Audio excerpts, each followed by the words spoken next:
Hi, I'm Don Wedding, and I am the president and lead data scientist at DKW Analytics. And this tutorial, or this series of tutorials, is on segmentation. And oftentimes you may hear the phrases clustering and segmentation, and you will hear them oftentimes used interchangeably. In fact, they are slightly different. The difference between clustering and segmentation is that with clustering, we're going to take data that's numeric, let's say your age, your income, and we're going to look for natural groupings in the data. And these will be continuous variables. Segmentation, on the other hand, same principle. We're going to break data into different groups, but now with segmentation, we are going to look at simply observable differences. That might be male, female, married, single, divorced, widowed. Could be left-handed versus right-handed. It doesn't matter, but these will be observable differences. And that's what segmentation is. The purpose of doing segmentation and clustering is in fact the same thing. It's just that one is looks for discrete, obvious differences. The other one is you're going to look for the data in within continuous variables. Let's take a look at segmentation. And segmentation is something that many organizations do already. Whether or not they know it, they will break their customers down based upon observable differences. And it's a very powerful technique. And when we move into clustering in further lectures, you're going to look at this and you're going to say, okay, we got clustering. Does that mean we don't do segmentation? The answer is no. You continue to do segmentation. It's powerful. It's easy to do. Great results. But clustering will just add to that. But let's take a look here. So in this lecture, I'm going to talk about clustering theory, but we're going to start with segmentation because segmentation is something that's very easy to do and it's going to yield some very good results. And before we get started, I request that if you like this video, please hit the like and subscribe button. And also, please feel free to reach out to us at dkwanalytics.com. Okay, so segmentation, what is it? Okay, segmentation is when we're going to put our records into groups that share certain features. And we're going to have an example of that in a moment. After we put the variables or the data into different groups, we're going to study each group or segment, and we're going to try to figure out what makes this group different from everybody else. We're going to learn some new information, and we're going to look for treatments that are going to be necessary for that group. Typically, segmentation is done with customers, but you can really do it with any type of data. But most organizations will use it for customer analysis. And as our example, we're going to look at some animals here. Now, let's pretend that you bought a zoo and you don't know anything about animals, but you're going to have to learn about these animals really fast. Well, okay.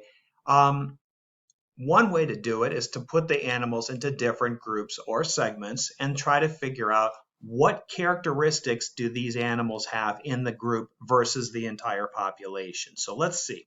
How could we do this? Well, one way we could do this is we could look at the size of the animal. And we could have maybe the small animals over here. We could have medium-sized animals over here, and we can have very large animals over here. And you can say, okay, well, what makes this group different? Now, segmentation, it's pretty obvious. I broke them down by size, so that's what makes them different. But then I can learn new things. Like, for example, the small animals tend to eat not as much. They don't eat much because they're small. Medium-sized animals eat more, and big animals eat lots of food. So this is something that I can learn or I can observe. I didn't know how much the animal ate, but as soon as I know it's little, I know it doesn't eat as much. So there seems to be a correlation between the size of the animal and how much it eats. Well, what else could I do? I could maybe even look at what the animal eats. So some animals eat meat. Like, we got, all these animals here. tend to be carnivorous. What about these animals over here? These animals eat plants, so they'll eat grass or flowers or whatever. So again, the animals that are the meat eaters, what can we learn about them? Well, we obviously they eat meat, but what more do we know? Well, usually an animal that eats meat tends to be dangerous or more dangerous than would a plant-eating animal. A carnivorous animal tends to be more intelligent. We didn't know that. You can't know that an animal is smart or not smart, but once you know that it eats meat, a carnivorous animal usually, not always, but usually is more intelligent. What about the plant-eating animals? So they tend to be more docile. You could probably pet that bunny rabbit or the cow, whereas it's probably not a good idea to pet that crocodile. So what else could we do? We could maybe look at these animals based upon whether or not they're furry or scaly. So I've got all the furry animals over here, and I've got some scaly animals over here. These are animals that don't have fur. Now, so what else could I learn from this? Well, I say, well, the animals that are furry have certain criteria that the scaly animals don't. I can look at them and realize that they're warm-blooded, for example. These furry animals, I can't look at their blood, but I can look at their skin and learn that they're warm-blooded. They tend to eat more food. That's the kind of thing you learn. You can look at one thing and learn something new. Now, let's take a look at two of these animals right now. Let's take a look at the crocodile and the lion. Now, the thing about segmentation is you don't always have the same segments. For example, I've got this crocodile and this lion here, and if I look at these guys, you'll notice that when I look at what they eat, the crocodile and the lion are both meat eaters. So here they share the same characteristics. They both eat meat. They're dangerous. They eat lots of food. You don't want to go and pet these animals because they're gonna it's not gonna end well. However, when I look at their skin, the lion's over here in the furry column, and the crocodile is over here in the scaly or the not furry column. So they can sometimes be in the same segments, sometimes different. But but I can still look at the animals based upon several characteristics. Here I could say, so if I had three different segments here, I had the size, their fur, and their meat, or meat versus plant. The lion would be a medium-sized carnivorous mammal. The crocodile would be a medium-sized carnivorous reptile.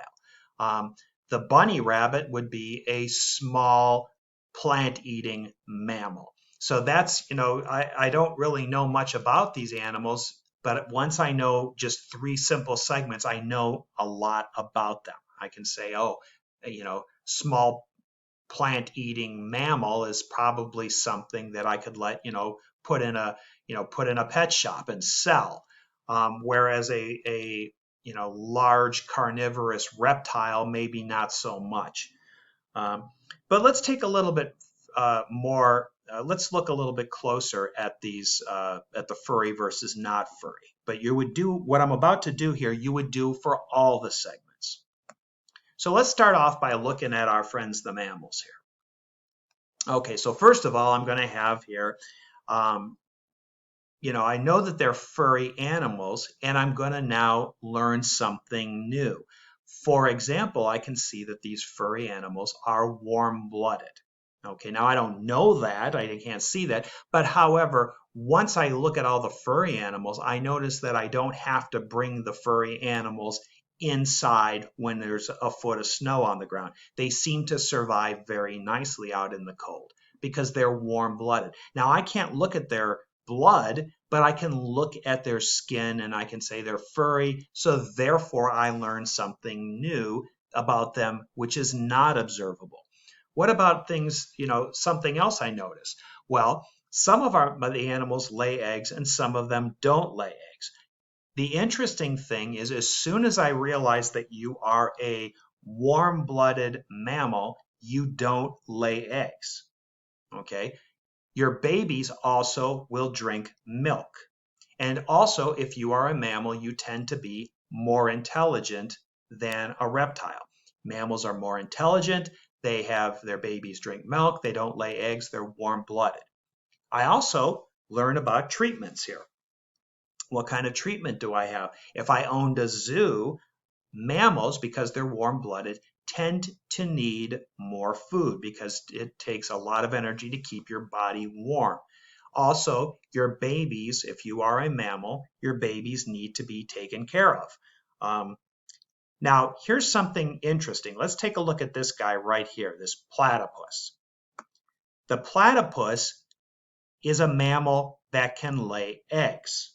Okay, so the interesting thing that you must remember about clustering and segmentation is that it is not perfect. Okay, one of the things that when companies or organizations start to do clustering and segmentation, they're going to find a great segment and they're going to go, wait a minute, how come this customer is in this segment? That doesn't make any sense. Okay, this is the first rule you're going to have to remember, is that these are not perfect. They are good. Do not let perfect be the enemy of good. What you want to do here is, for the most part, mammals don't lay eggs.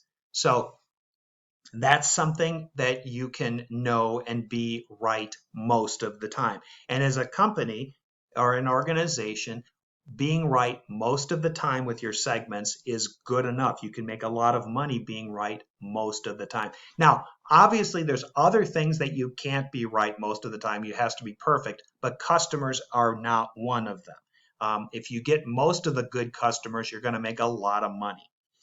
What about our friends, the reptiles? Let's take a look at these guys. Okay, they don't have fur, but what do we know about them? Well, they tend to be cold-blooded. Once I put them in a bucket and I look at them and I say, okay, they don't have fur, suddenly I realize that they don't do well when there's a foot of snow on the ground. Also, they tend to lay eggs, and they also are less intelligent. The reptiles are less intelligent for the most part than a mammal. Now, also I have to do, what kind of treatment? If I owned a zoo, what do I need to know? Well, the first thing I know is that they need to be kept warm. When there's a foot of snow on the ground, you better bring your crocodile inside where it's warm. Also, their babies don't need as much care. So, once you've got a bunch of baby turtles, the mom doesn't take care of them. They're usually on their own and they're just fine. So that's, what we learn. But let's take a look at this guy right here. This is a whale.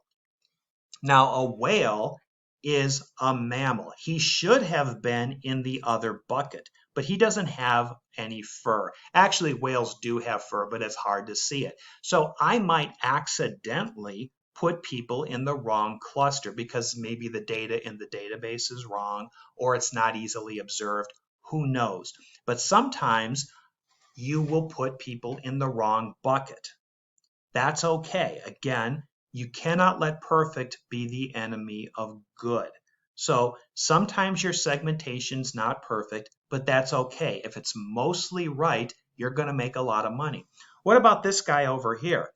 The snake. Interesting thing about snakes is just like the platypus lays eggs. Not all snakes lay eggs. So sometimes, again, we have somebody might get misclassified. That's okay. We also have an animal that doesn't, again, it's not a perfect cluster. I'm going to say in general, a reptile will lay eggs, but not all reptiles will. So, as before, your clusters and your segments will not be perfect, but they will be mostly right. Now let's take a look at these guys right here. So I have my zoo, and all of a sudden somebody shows up and sells me a tiger and a Komodo dragon.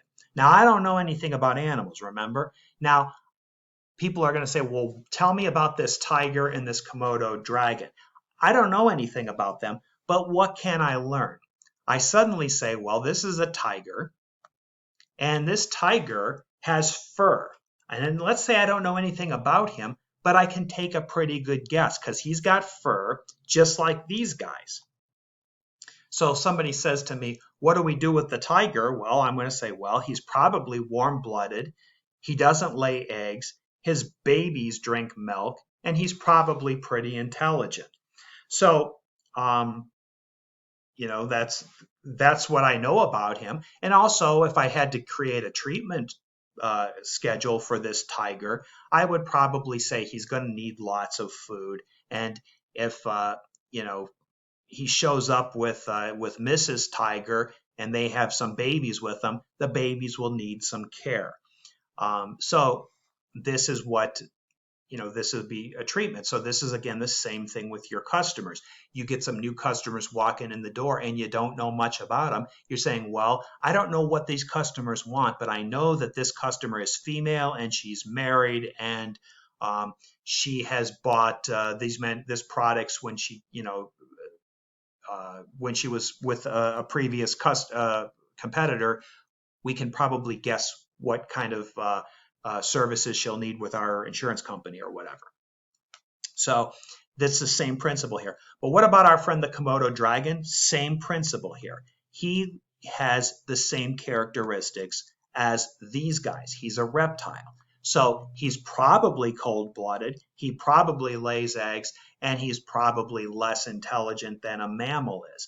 Again, this is something that, you know, I could be wrong, but just by observing a few things, I can learn a lot about this Komodo dragon.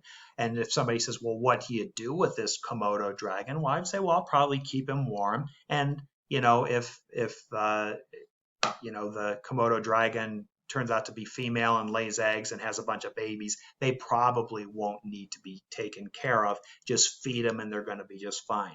So again, this is the initial concept of segmentation, and we have used this with very simple examples here, you know, for animals. But companies will apply this same exact technique to usually customers, but you can really apply it to any type of data. And you know, then, so we're going to give some examples using Python on how to do segmentation and what we can learn from it, and then we'll move on into clustering later on. So again, if you like this, please hit the like button and subscribe. Thank you very much for your time. Oh, and also this is the summary of what we just covered here. And thank you for your time.